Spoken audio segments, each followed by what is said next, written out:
At hello ka farmers. Kung gusto niyo kumita ng malaki, gumanap kayo ng magandang amo. Kagaya nito, amo. Sagot ng kasagutan ng mga farmers. Dapat alamin natin kung ano aktibo itong amo. Walang insecticide, puro ito guys. Yan. Subukan natin hanggang papakita ko sa inyo kung ano kakalidad ditong amo. Good afternoon guys. Alam nyo po guys kung paano maggamit ng foliar na amo na yun ay ginagamit ko doon sa aking basakan. Ito po ay isang timplagan ito po. Ginagamit ko guys sa farmers. Hindi ka dito guys, pakita ko sa iyo. Yan. Yan. Ito yung produkto ng amo. Itimpla ko dito. Isang kutsara. Ito. Dahil ititimpla yan dito guys, oh, sa farmers. Dito. Itimpla ko yan dito. Mga 3 kutsara, 3 man ka-spray can, and bali 16 liters ang isang kutsara. So ito, gagamitan ko dito kasi hindi pwede hindi pwede siraduhan masyado kasi puputok ito. Puputok itong amo. Masyado kailangan sa silyo lang siya siradong kunti lang. Isang kutsarang amo. Yan. Isang sardinas. Kasi ang isang kutsarang amo, isang spray can, 16 liters. So para madali matandaan, isang kutsara o 10 kutsara, lagay yan dito. Tapos 10 man ito. Itong 10. Isang sardinas. Ngayon, ang isang sardinas naman, kasi natunaw na ito, ilalagay dito sa farmer sa spray can, yun na walang insecticide. Ito siya. Yan, ganito. Isang kutsara. Ito siya, tunaw. So, ang spray can ko kasi doon na in-spray. Ginamit ko doon. Titingnan ko ka-farmers yung aking resulta ng ni-sprayan ito ng amoy. Doon tingnan na ito ka-farmers. Oh. Yun. Tingnan natin yung banda. Ito yung resulta niya is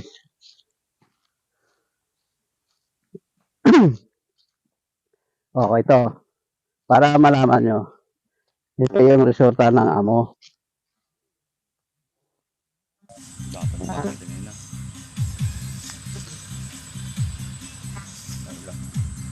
Ito ka-farmers. Oh. Tingnan nyo ka-farmers yung resulta ng ini-sprayan ko na foliar sa produkto ng amo. Yan. So medyo sabog tanim lang yan. Iba medyo mayroong kasi ng golden coal. Tingnan nyo dito sa kabila ka-farmers. Oh. Hindi na gamit ng amo yan. 2 bag na abono ginamit yan. Dito naman sa akin, inaplayan ko rin to mga 1 bag kalahati pa lang ito. Pero inalalayan ko lang amo, pagamat ngay bago pa lang ko dito. Pero hindi man lang sabi na pangalawang bisis ko ito nagamit. Itong amo. Yan. Dalawang bisis ko na nagamit. Pangalawang cropping ko na to. Ito, tingnan natin guys. No? Yan.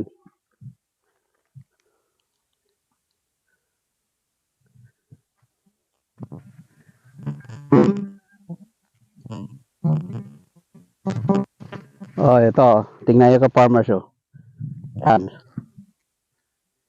So, na ka-farmers ay nasa yan? Sa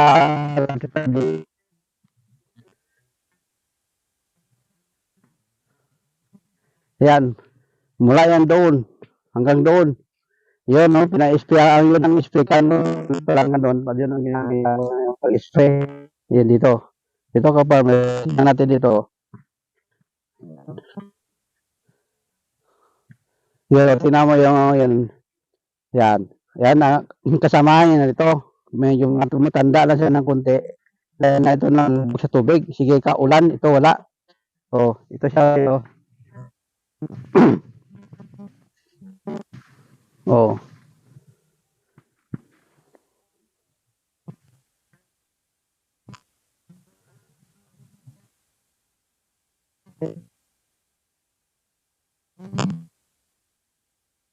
Dito nga dito maganda, dito banda. Pangit diyan, dito maganda. Oh, tingnan yung ka-farmers. Oh. Hindi talaga ako nagbibiro. Hindi sabi na biro-biro lang din sa akin. Ito Ito na, pangalawang gamit ko na ito.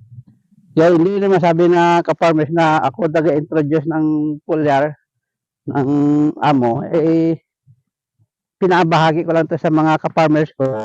Kailangan natin mag-foliar na kaya subok ko na. Kaya gusto ko klaro sa kanila na kung paano paggamit yan. Oh, yan, tinan nyo ito, yan. Oh, madalang ito ka-farmers, yan, oh. Yan, amo. Yan ang epekto ng amo. Oh, dito sa kabila. Ito siya. Oo, tanan. Ha? Oo. Natapos na dito? So, dito ka lang mag-umpisa? Ano sa kabila? Yan. Kaya, yan ang gamit niya, speaker ko ng pagtimpla ng amo, yan. Yan siya. Ha? Marami pa yan? Oo. Yan o. Dito tayo, Parversyo.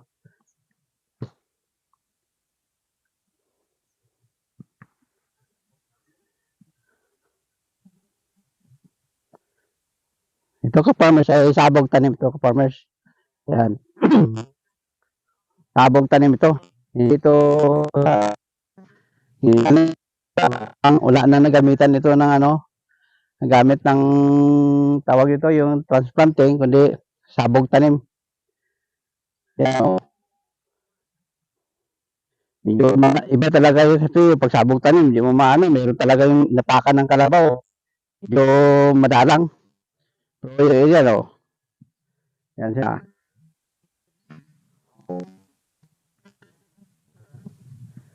O, di ba? Yan. O. Parang okay ka farmers, no? Yan. Yan ang epekto ng isang ano pa lang ito. Isang minsan pa ako mag-apply ng abono nito. Abono, kalahati lang. And 3/4 hektarya. O. So ang naman ng amo naman to, sinubukan ko lang kasi maliban doon sa nagbibigay ng mataba sa kanya na grow ano rin, isa rin na ano, medyo maganda yung epekto niya. Parang kino-compare ko doon sa iba kasi sa ibang area ko, iba siya.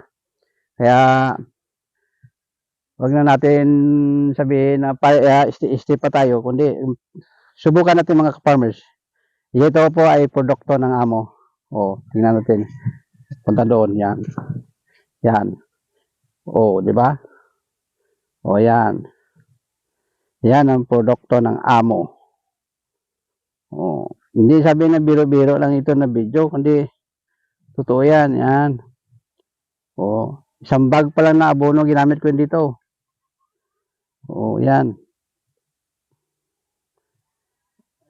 O, pero, siyempre, lalayan ko rin ng lalayan ko rin ng pulya na amo para kung maganda talaga epekto ng amo. Kaya ito, nakita ko lang to sa YouTube na maganda talaga. O, yan. O, ilang ano pa lang to guys? Nasa 40 days. O, 30 plus, running to 40 days. Siguro pwede na ako mag-top dress na ako dito ng ng kunting abono lang para siguro parang siguruhin ko talaga na maganda. Kasi hindi ko pa sabi na perfect ko talaga ito. Yan. Yan ang trabaho ng amo. So maraming salamat sa amo na aking natukiban. Doon sa kabila medyo mag-green yan doon, yan. Iba ito, iba ito. Di ba maganda? 40 days. Maga 40 days. Ito ay hybrid, hindi ito inbred ka farmers. Yan. Okay siya, no? So, ang may nakakilala mo sa akong YouTube channel, pwede po na hingi lang ko po ng konting kung nagustuhan yung video ko, ipaki-subscribe nyo rin ako, i-click nyo rin ang notification. Kung gusto nyo may mag-comment kayo, mag-ano na ko sa oh, yan. Yan to, guys. I-like nyo rin, subscribe, paki-click nyo rin yung notification bells niya, bells, yun. Oh, para update kayo sa akin na pagbibideo sa sunod na ano, pakita ko na maganda talaga to. Yan. Yan. So, di ba na? Dito ako sa gitna. Yan. Oh. So, thank you for watching. Sa sunod na again, mga 50 days, i-videoing ko ulit to. Thank you. Maraming salamat. At ito na ngayon ang resulta ng aking produkto gamit ang foliar na amo ka-farmers. Tingnan nyo po ito. Yan. Yan po ay produkto ng amo na ginagamit ko sa ngayon. Talagang napakaganda ang gamit to. Isang kutsara, isang tangke ng spray can. Yan, ito nawin mo yan, bago mo yan i-spray ito. Pero pag i-spray mo ito, kailangan basa ang lupa. Yan, basa ang lupa. Kag hindi mo na kailangan to ka-farmers na ihalo pa ang insecticide. Sulo mo talaga i-spray ito. Nag-iisa lang. Siya talaga i-spray mo. Yan. Yan. Ito. Yan o. Yan. Ito ay ginamitan ko rin ng konting may fertilizer rin ng konti. Konti mga 2 bags lang na abono. Ayan o. Yan siya o. Yan. O. Diba maganda? Yan ang gamit ko na amo. Yan. Tingnan natin dito sa kabila. Ayan o. Ayan. Tingnan mo. O. Ang ganda ng pintog yan o. Ayan. Totoo yan. Yan o. Hindi yan nagbibiro. Yan po ay hindi ko man sabi na narekomenda ko rin yung amo. Pero pinapakita ko sa mga ka-farmers ko na maganda talaga. Yan. Para ganon, matukiban man nila na maganda talaga ang ginagamit ko at magaya rin nila. Yun o. Yan. Diba? Yun siya. Tingnan natin sa kabila o. Dun sa kabila wala nun, hindi na nagamit ng amo. Yan.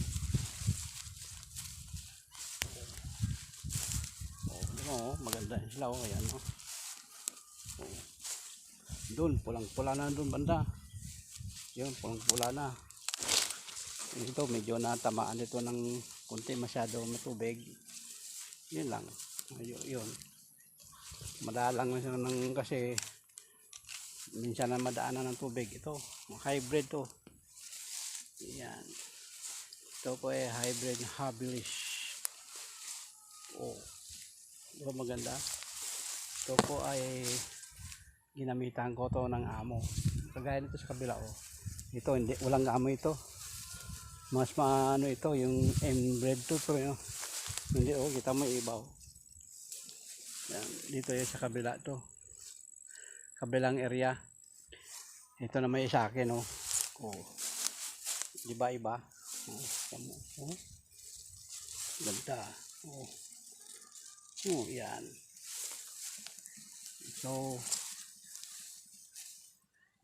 maganda ang diskarte ko farmers. Kaya kung kailangan yung ka-farmers na update lagi kayo na paki-subscribe nyo rin ito sa akin channel na Rodrigo Tingson at like at follow nyo na rin ako sa Facebook page ko na Rodrigo Tingson. Maraming salamat sa amo na aking natuklasan upang ibahagi ko rin sa mga ka-farmers ko. Ayan, na yan ang gamit ko. So mga ilang araw na to, RBC na to. Yan. Thank you for watching. Sunod, pakita ko niyo yung harvest ko. Maraming salamat at mabuhay tayong mga ka-farmers. God bless.